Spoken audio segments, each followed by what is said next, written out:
Yep, so if you multiply the top of this one by this one, so this one you can simplify down to a minus a squared. Squared over a.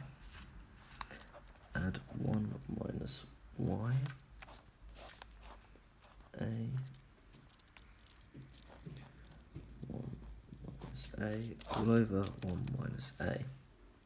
Which we can split them up into separate things. So this will simplify down. The 1 minus a will go to 1. That goes to 1. And here we can get rid of this a at the bottom. This one will go to 1, and this one will go to a. Now if we expand out all these brackets, you'll be left with minus y, 1 minus a, add 1 minus y, a. Perfect. Then simplify it even further by expanding it again. Minus y minus ya, add a minus ya, oh plus ya, sorry here, because it's minus minus, which will simplify just down to a minus y.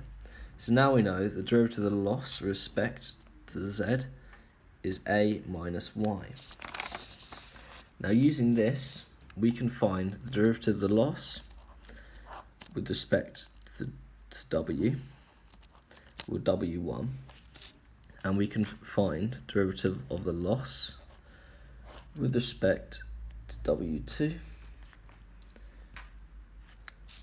There we go. Now, we can do this because using the chain rule, we know that that is equal to the derivative of loss with respect to z multiplied by the derivative of z with respect to w1.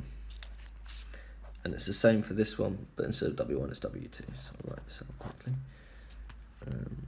Sorry, equals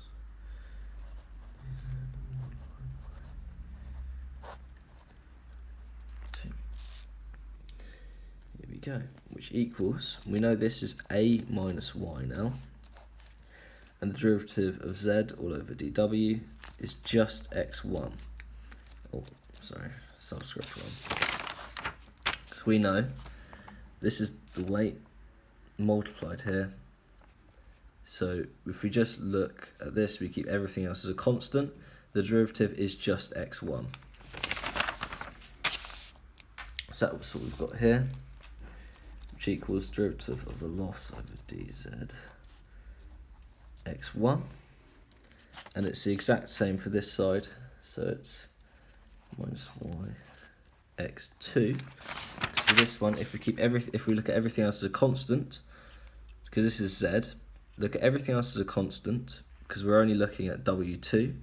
So if we differentiate with respect to w2, all of these goes constant, so they all go, and you're left with just x2. So it should be a 2.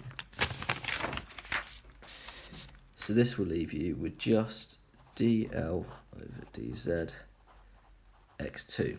Now all you have to do left is find the derivative of the loss with respect to the bias.